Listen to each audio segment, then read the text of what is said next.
दोस्तों सभी को नमस्कार।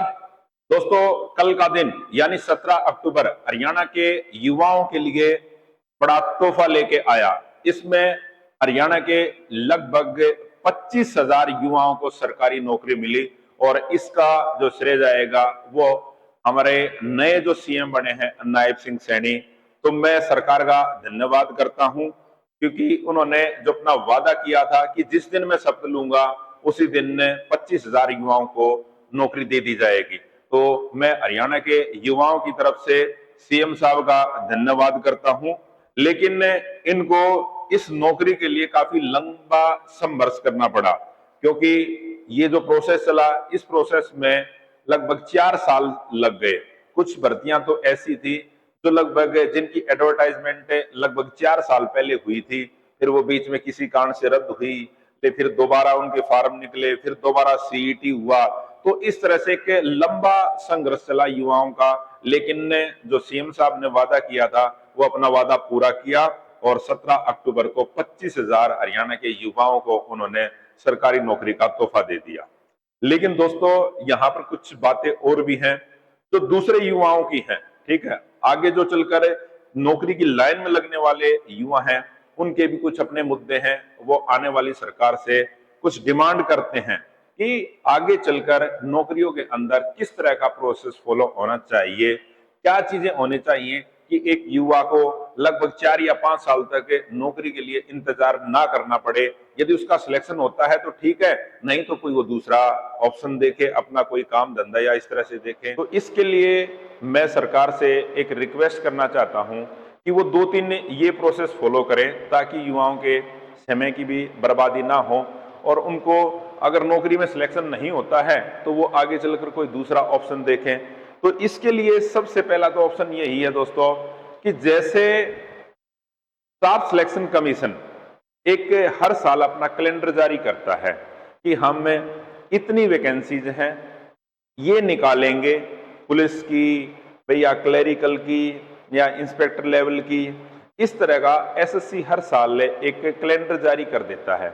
लेकिन हरियाणा स्टाफ सिलेक्शन के द्वारा इस तरह का कोई भी कैलेंडर जारी नहीं किया जाता।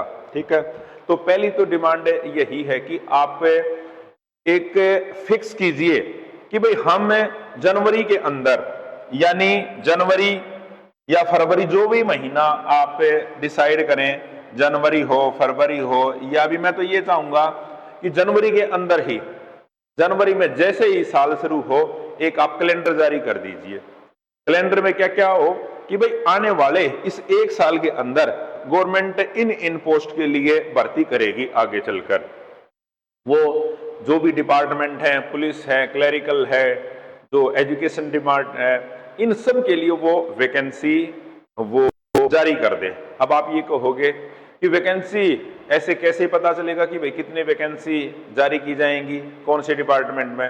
दोस्तों गवर्नमेंट के पास हर एक चीज का डाटा है। ठीक है, और जितने भी कर्मचारी हर साल रिटायर होते हैं उनके बारे में पता है कि अब पुलिस विभाग से इस 2025 में 2026 में इतने कर्मचारी रिटायर हो जाएंगे और हमारे को इतने नए कर्मचारियों की जरूरत होगी। तो इसलिए इस तरह का कोई सॉफ्टवेयर डेवलप किया जाए जिससे ये कैलकुलेशन हो जाए कि 2025 में हमारे को पुलिस में इतने चाहिए, हमारे को एजुकेशन में इतने चाहिए।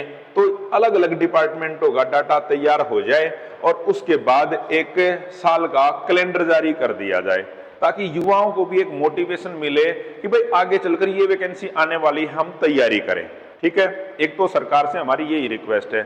दूसरा क्या है, जैसे अभी गवर्नमेंट ने पहले तो अलग अलग परीक्षाओं के लिए अलग अलग पेपर होता था, लेकिन गवर्नमेंट एक नया प्रोसेस लेकर आई कि भाई कॉमन टेस्ट होगा, आपका कॉमन इंट्रेंस टेस्ट होगा, इसको आप एक प्री एग्जाम लगा लीजिए। जैसे इस तरह से आपने देखा होगा ना, एसएससी जो स्टाफ सिलेक्शन कमीशन है वो एक पहले प्री एग्जाम लेती है, उसके बाद फिर वो एक मेंस एग्जाम लेती है।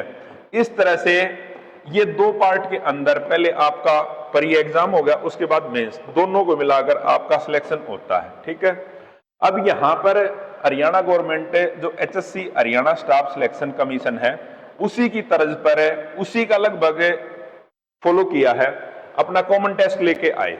ठीक है, ये कॉमन टेस्ट ये कर दिया इन्होंने कि भाई ये आप क्वालिफाई करोगे तो तभी आगे चलकर जब वैकेंसी निकलेंगी तो उसमें आप अप्लाई कर सकते हो जो भी नई वैकेंसी आएंगी।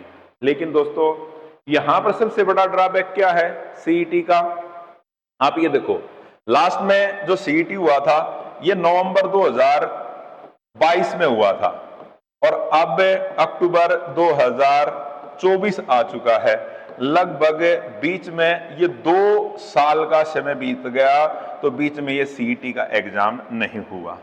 अब सीईटी का एग्जाम नहीं हुआ तो इसका लॉस किसको होगा बताइए आप, इसका लॉस उन युवाओं को होगा। मैं इसका एग्जांपल आपको ये देता हूं, 2 साल तक सीईटी का एग्जाम नहीं हुआ तो इसका लॉस किस युवा को हुआ। अब जैसे हरियाणा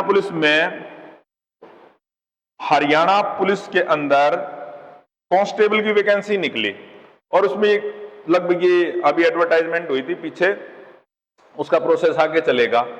उसके लिए कंडीशन थी कि भाई जिसका सीईटी पास है, जिसका सीईटी क्वालिफाई है वो ही अप्लाई कर पाएगा। मान लीजिए मैं उस दौरान मैं 12th क्लास में था, 12th क्लास सी हरियाणा पुलिस में क्वालिफिकेशन मानी जाती है, मैं 12th क्लास में था, मैं तो उस दौरान वो एग्जाम नहीं दे सकता। उसी साल मैंने 12th पास कर ली, लेकिन अब मैं आ गया ग्रेजुएशन के 2nd ईयर में आ गया हूं, 2 साल हो गए, वैकेंसी निकली, वैकेंसी के अंदर मैं अप्लाई नहीं कर पाया। क्यों? क्योंकि मेरे को तो सीईटी देने का कभी मौका ही नहीं मिला। मेरी एज थी 18 साल जब मैंने 12th की, अब 2 साल के बाद मैं 20 साल का मेरी एज होगी, 2 साल तो मेरे यहाँ पर एज में चले गए वैसे ही, यानी मेरे को मौका ही नहीं मिला, 2 साल मेरे एज के वैसे ही चले गए।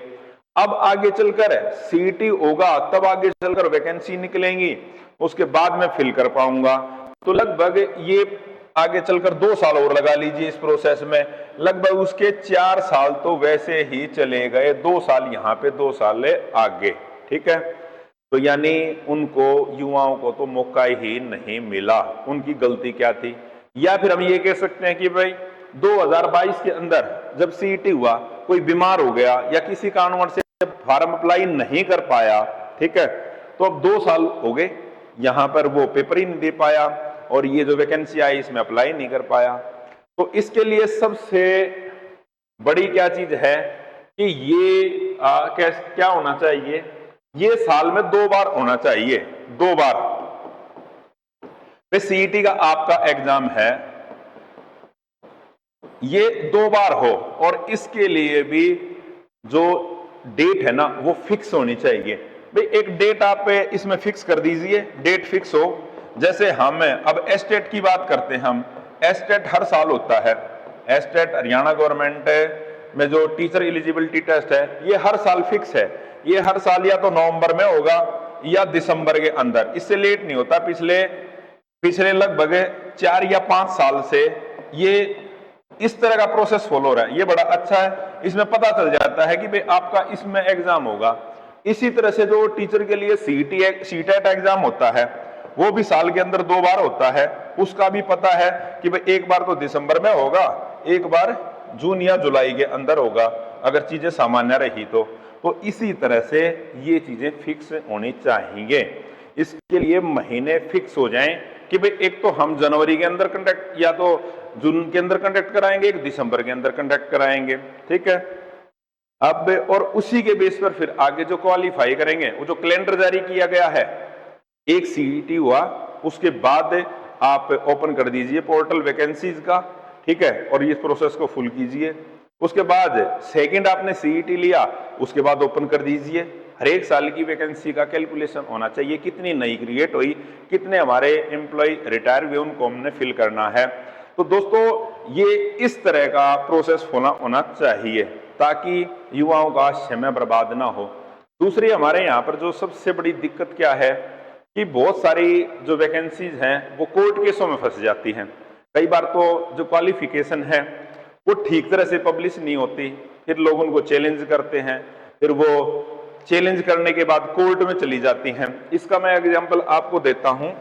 इसका एग्जाम्पल है 2015 के अंदर टीजीटी की वैकेंसी आई हरियाणा के अंदर। 2015 में टीजीटी इंग्लिश की वैकेंसी आई, ठीक है। इंग्लिश सब्जेक्ट जो हम पढ़ते हैं वो एक तो कंपलसरी होता है, एक इलेक्टिव होता है, ठीक। अब हरियाणा के अंदर कोई भी यूनिवर्सिटी है वो इलेक्टिव इंग्लिश नहीं कराती, सब जगह पर कंपलसरी था। लेकिन उन्होंने एडवर्टाइजमेंट में क्या मान लिया टीजीएसएस में कि भाई ये आपका इलेक्टिव होना चाहिए, टीचिंग ये इंग्लिश आपको एक इलेक्टिव सब्जेक्ट के तौर पर पढ़ा होना चाहिए। अब आगे चलकर जिन स्टूडेंट के पास कॉलेज में था ही नहीं ये ऑप्शन, वो कहाँ से इलेक्टिव पढ़ते, तो ये कोर्ट केस होता रहा। इस तरह से बीच में रद्द हुई भर्ती, दोबारा फिर कोर्ट में चले, इस तरह से इस प्रोसेस में ये चलता रहा। और इसका जो रिजल्ट आया था ये 2023 में आया। 23 में लगभग 15 की भर्ती 2023 में 8 साल तक लोग इंतजार करते रहे, बताइए। और फिर बाद में जो ये इन्होंने कंडीशन लगाई थी ना इसकी इलेक्टिव इंग्लिश की, उसको कैंसिल करना पड़ा। तो पहले से ही गवर्नमेंट के द्वारा इस तरह के नॉर्म तैयार किए जाने चाहिए कि भाई इसमें ये बच्चे एलिजिबल हैं, ये नहीं है, तो इसके लिए पहले एक कमेटी बैठाई जानी चाहिए। वो फिर अपना सारी चीजों को जांच करते हुए हम कौन सी यूनिवर्सिटीज को मान्यता देंगे। तो इस तरह के ये जो प्रोसेस है ना, इस पे पहले ग्राउंड लेवल पे काम करके फिर उसके बाद एडवर्टाइजमेंट निकालनी चाहिए, नहीं तो युवाओं का समय इस तरह से बर्बाद होता रहता है। दूसरा सबसे बड़ी जो दिक्कत आती है, जो हरियाणा के अंदर खासकर जो एससी और ओबीसी और ईडब्ल्यूएस के जो सर्टिफिकेट बनते हैं ना, इनका प्रोसेस बड़ा लंबा है, ठीक है। कई बार तो वैकेंसी निकल आती हैं, आप 10, 15, 20 दिन तक चक्कर काटते रहिए, आपको कहीं पर कोई बैठा नहीं मिलेगा, कहीं पर किसी के कुछ नहीं मिलेगा, कहीं पर जो ऑनलाइन प्रोसेस से जो चीजें चलती हैं ना आजकल, वो भी बड़ी बकवास है, उसमें भी बच्चों को दिक्कत आती है। तो इसलिए जो ये सर्टिफिकेट बनते हैं, चाहे एससी का है, ओबीसी का है, ईडब्ल्यूसी का है या डोमिसाइल है, तो इनका बनाने का जो प्रोसेस है वो आसान होना चाहिए। तो मैं हरियाणा सरकार से यही रिक्वेस्ट करता हूं कि जैसा काम में अब किया है कि 25,000 युवाओं को नौकरी दी है, शायद हरियाणा के इतिहास में पहली बार ऐसा हुआ होगा, तो आगे भी गवर्नमेंट ऐसे ही करती रहे। और ये 2-3 जो चीजें हैं, ये हरियाणा के युवाओं की जो मांग है, ठीक है, ये वो इस तरह से फॉलो करे, इससे गवर्नमेंट का काम भी बड़ा आसान होगा और युवाओं का काम तो और आसान हो जाएगा। कि आपको पता चल जाएगा कि भाई इतनी वैकेंसी है, मेरे को तैयारी करनी है। आपको एक सामने जो हमारे को पास जब वैकेंसी होती है तो हमारे को एक मोटिवेशन मिलता है और हमारे को तैयारी करने का एक समय भी मिल जाता है। जब डेट फिक्स होगी ना, डेट फिक्स होगी तो हमारे को तैयारी करने का समय मिल जाता है। अब मैंने बहुत से हरियाणा के एग्जाम ऐसे देखे, पता ही 20 या 25 दिन पहले लगता है, 20 या 25 दिन पहले आपको पता चलेगा कि इस डेट को आपका एग्जाम है। ये सारी, कई बार बच्चा बाहर भी होता है या किसी कारण से वो तैयारी छोड़ चुका होता है कि क्या पता एग्जाम कब होगा, तो एक डेट फिक्स होगी ना तो वो अपनी प्लानिंग कर लेगा कि मेरे को भाई ये छुट्टी लेनी है, किसी को कोई कहीं पे वर्किंग है, ये है, तो वो उसके हिसाब से अपनी प्लानिंग कर लेगा। तो दोस्तों इस तरह का जो प्रोसेस फॉलो होगा तो हरियाणा के युवाओं के समय की भी बर्बादी नहीं होगी और अच्छे रिजल्ट निकल के आएंगे और एक ये ट्रैक बन जाएगा, ठीक है। एक एग्जाम्पल दिया जाएगा कि वहां देखिए हरियाणा के अंदर तो सिलेक्शन का बड़ा अच्छा प्रोसेस है, गवर्नमेंट बड़ी अच्छी है, इस तरह से वैकेंसी निकालती है, इस टाइम पे फिल कर देती है। दूसरे स्टेट भी आपके प्रोसेस को फॉलो करेंगे, ठीक है। तो दोस्तों आज के लिए यही। जय हिंद, जय भारत। और एक बार फिर मैं नई सरकार का धन्यवाद करता हूं 25,000 युवाओं को नौकरी देने के लिए। जय हिंद, जय भारत, जय हरियाणा।